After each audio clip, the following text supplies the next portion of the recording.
இந்த படம் பொறுத்த வரைக்கும் சாரோட, நான் ஏ வெங்கடேஷ் சாரோட நிறைய பேருக்கு தெரியாத விஷயம், நான் ஃபர்ஸ்ட் ஒரு கம்பேக் பண்ணும் நடிக்க வரணும்னு சொல்லிட்டு இப்போ நான் ரீசெண்டா பிக் பாஸ்க்கு வந்து அதுக்கப்புறம் வர்றது மட்டும்தான் எல்லாருக்கும் தெரியும். ஆனா ஆக்சுவலி ஒரு 10 வருஷத்துக்கு முன்னாடி நான் ஃபர்ஸ்ட் வந்து என்னோட பாப்பா ஜெயனிதா பிறந்ததுக்கு அப்புறம் எங்க அப்பாவோட சண்டே எல்லாம் நடந்தது. அப்பதான் நான் ஃபேமஸான மீடியால திரும்பி அந்த டைம்ல வந்து நான் பயங்கரமா இழைச்சேன். And I wanted to come back in films. I thought why not அப்படின்னு சொல்லிட்டு ஒரு ஐடியா இருந்தது.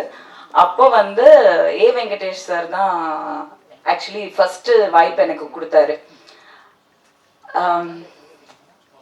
சும்மா நச்சுன்னு இருக்கு, பிரிட்டோ சாரோட தயாரிப்புல வந்து சும்மா நச்சுன்னு இருக்குன்ற படம், நகுலோட அந்த ஒரு படம் நான் பண்ணிட்டு again I just I took a back seat. I think that was அந்த நேரம் என்னோட டைம் இல்லை. I didn't want to continue. But சாரோட நான் ஃபர்ஸ்ட் டைம் ஒர்க் பண்ணேன். Seriously I'm telling you, I has been like, நான் சொல்றது வந்து 2010-11 நினைக்கிறேன். அந்த டைம்ல இருந்து சார் வந்து நான் வந்து டைரக்டர் பி வாசு கிட்ட வந்து அசிஸ்டண்டா ஒர்க் பண்ண ஒரு ஆளு. ஸோ ஒரு 10 படம் நான் வந்து ஒர்க் பண்ணியிருக்கேன் அவரோட. ஸோ அவரோட ஸ்பீடு, அவரோட அந்த தாட் ப்ராசஸ், அவரோட அந்த போல்டான ஒரு டெசிஷன்ஸ், அவரோட பெர்ஃபார்மன்ஸ், நான்லாம் வந்து ஒரு ரசிகையா பார்த்துருக்கேன் டைரக்டரை. என்னோட குரு, அவரை பார்த்து நான் வளர்ந்துருக்கேன், ஒரு ஆர்டிஸ்டா வளர்ந்துருக்கேன். இன்னைக்கு எனக்கு பெர்ஃபார்ம் பண்ண முடியுது அப்படின்னா ஐ திங்க் டெஃபினெட்லி ஒரு டைரக்டர் லைக் பி வாசு கிட்ட ஒர்க் பண்ணது மட்டும்தான். நான் 4 படம் பண்ணேன். அந்த படத்தோட நான் அவ்வளவுதான், I got married and settle down. But அந்த 4 படத்தை விட நான் ஒரு அசிஸ்டன்ட் டைரக்டரா ஒர்க் பண்ணது தான் இன்னைக்கும் எனக்கு சினிமாக்கு, ப்ரொடக்ஷனுக்கு, எல்லாத்துக்குமே ஹெல்ப் ஆகுது.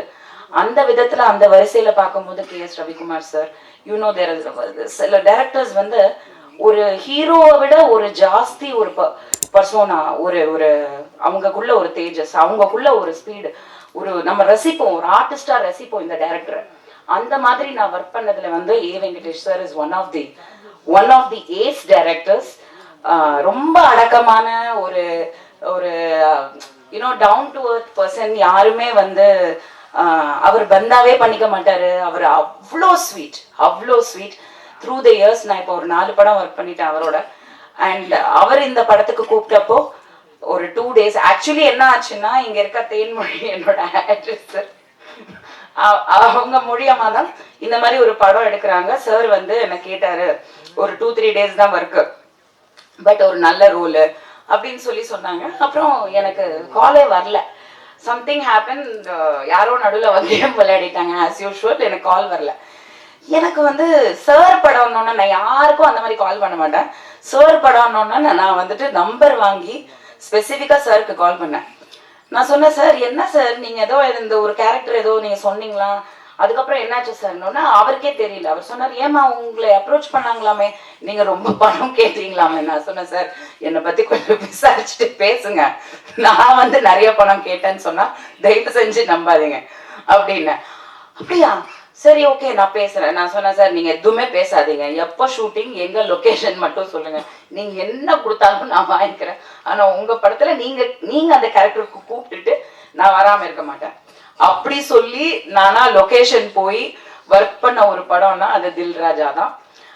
அப்போ வந்து ஆக்சுவலி நான் how to call you Sathya ஒன்லினோ விஜய் சத்யா.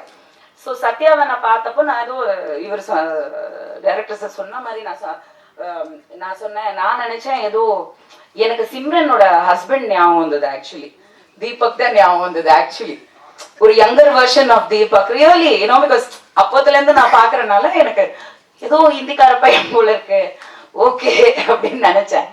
பார்த்தா கோயம்புத்தூர், ஊட்டி பக்கா தமிழ். அந்த கலர்லாம் வந்துட்டு ஊட்டியோட அந்த இதனால வந்து colour, but very very very well behaved and very decent gentleman. அங்க ஸ்பாட்லயே எனக்கு தெரிஞ்சது his education, his knowledge and passion for cinema. Seriously இந்த விஷயம் நான் சொல்லி ஆகணும். இன்னைக்கு நான் ஒரு ப்ரொடியூசர், நானும் நான் வந்து Vanitha film productions. MGR Sivaji Rajini Kamal was my 4th film. இப்போ ஒரு 5th ப்ரொடக்ஷன் போயிட்டு இருக்கு. அந்த படம் வந்து கூடிய விரைவில் அக்டோபர்ல வந்து அனௌன்ஸ்மெண்ட் வரும். உங்களை எல்லாரையும் அழைக்கணும். அது நான் அதனால அதை பத்தி அதிகமா பேசல. பட் அதுல ஒரு சின்ன சஸ்பென்ஸ் இருக்கு, அது இத்தனை நாள் நான் சொல்லல. Because of time is almost close and இந்த மாதிரி பிரச்சனைகள் ஃபேஸ் பண்றதுனால நான் வந்து இன்னைக்கு அதை பத்தி பேசி ஆகணும். நான் ஃபர்ஸ்ட் டைம் நான் நினைச்சே பார்க்கல, இத்தனை வருஷம் கழிச்சு நான் ஒரு அசிஸ்டன்ட் டைரக்டரா ஒர்க் பண்ணது உண்மைதான், அது பேஷன், கத்துக்கணும் சினிமா அவ்வளவுதான். தவிர இன்னைக்கு நான் வந்து ஒரு டைரக்டரா பரிமாணம் எடுக்கிறேன் இந்த படத்து மூலியமா. Production number 5. இந்த படத்துல வந்து நான் ஃபேஸ் பண்ணது ஒரு டைரக்டரா, ஜோவிகா தான் ப்ரொடியூசர். ஸோ உங்களுக்கு புரியுதான்னு எனக்கு தெரியல. ஆனா ஒரு ஃபர்ஸ்ட் படத்திலே வந்து எவ்வளோ சினிமாவை பத்தி கத்துக்க முடியுமோ. ஏன்னா அந்த படத்துல வந்து ஒரு 27-28 ஆர்டிஸ்ட் இருக்காங்க, எல்லாருமே சீனியர் ஆர்டிஸ்ட், எல்லாருமே பெர்ஃபார்மர்ஸ், எல்லாருமே ஃபேமஸ் ஆர்டிஸ்ட். இத்தனை பேரை வச்சு நாங்கள் தாய்லாண்டில் ஒரு 70% கம்ப்ளீட் பண்ணி, இங்கே வந்து ஒரு 30% கம்ப்ளீட் பண்ணி இப்போ போஸ்ட் ப்ரொடக்ஷன் போயிட்டு இருக்கு. வித் காட்ஸ் கிரேஸ் படம் முடிஞ்சது. ஆனால் ஒரு ஹீரோவோட சப்போர்ட் வந்து இந்த அளவுக்கு இருக்கணுங்க. Seriously I have to tell you. ஏன்னா நான் பார்த்தப்போ வெறும் ஹீரோவாக தான் பார்த்தேன். ஆனால் இந்த படத்தில் இன்னைக்கு ப்ரொடியூசரை தாண்டி வந்து நின்று ஒரு ஒரு படத்தை வந்து நம்ம கொண்டு வரணும், இவ்வளோ எஃபர்ட் போட்டாச்சு, அதை கொண்டு வரணும், ரிலீஸ்க்கு கொண்டு வரணும், அதுக்கான என்னெல்லாம் பண்ண முடியும், யார்கிட்ட எல்லாம் பேச முடியும், என்ன எஃபர்ட் எடுக்க முடியும், அந்த சின்சியரிட்டி அந்த ஜென்யூனிட்டியே வந்து லைஃப்ல வந்து நம்மள வந்து எப்படினாலும் ஜெயிக்க வச்சிரும். அது ரொம்ப முக்கியம் சினிமால. அது இல்லாதனாலதான் சினிமா அழிஞ்சிட்டு இருக்கு. பட் என்னன்னா இது எப்பவுமே நீடிக்கணும். சத்யா கரெக்டா? இவங்க பாம்பேல இருந்து வந்திருக்காங்க. She is Kannika. Hi, thank you for coming from Bombay like a South Indian girl. But remember one thing I am telling you today, be like this forever. நாளைக்கு உனக்கு மேபி பல கோடி ரூபாய் சம்பளம் கிடைச்சு பெரிய ஹீரோயின் ஆகலாம். ஆனா நீங்க இப்போ whatever you are, remain the same. ஏன்னா எல்லாம் ஆரம்பத்துல நல்லாதான் இருக்காங்க, அதுக்கப்புறம் வந்து கோடி, 10 கோடி, 7 கோடி, 6 கோடி அந்த படத்துல வர்ற மாதிரி டைலாக் தான். ஸோ அந்த விதத்துல வந்து I wish Sathya all the best. I think he is performed very well and he looks like நிஜமா வந்து ஒரு பெரிய கமர்ஷியல் ஹீரோக்கான ஒரு லுக் கண்டிப்பா இருக்கு. தமிழ் பையங்க சப்போர்ட் பண்ணுங்க, ஹிந்திக்கார பையன் கிடையாது. ஹிந்தி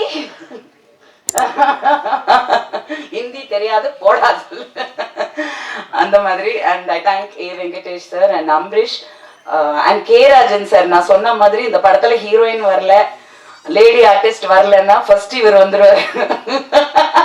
சார் சப்ஸ்டிடியூட் நீங்க தான் சார், வேற என்ன சார், யாரு சார் அட்ராக்ட் பண்றது ஆடியன்ஸையும் பிரஸ்ஸையும்? ஃபர்ஸ்ட் நீங்க, நெக்ஸ்ட் நான் ஒரு கொசுறு மாதிரி உங்க கூட வருவேன், நடிச்சனோ இல்லையோ நான் அங்க இருப்பேன். ஸோ அந்த விதத்துல நான் எப்பவுமே சொல்லுவேன், ஆடியோ ரிலீஸ் மேட்ஸ் நாங்க எல்லாமே எப்பவுமே ஆடியோ ரிலீஸ்ல மட்டும்தான் சந்திப்போம். இது ஒரு கியூட்டான ஒரு ஸ்டோரியா இருக்கு, ஆக்சுவலி ஒரு நல்ல line. Anyway I wish all the best. September 27 PVR Inox Pictures. It was actually something very intriguing. ஏன்னா PVRங்கிறது it is a very big brand, Inox. In fact, I think most of the theaters today is PVR Inox.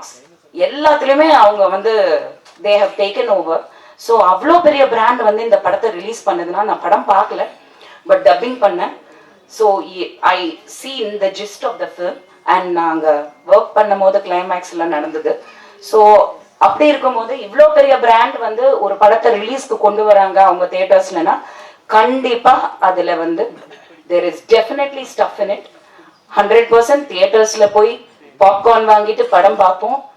And I wish the team all the best.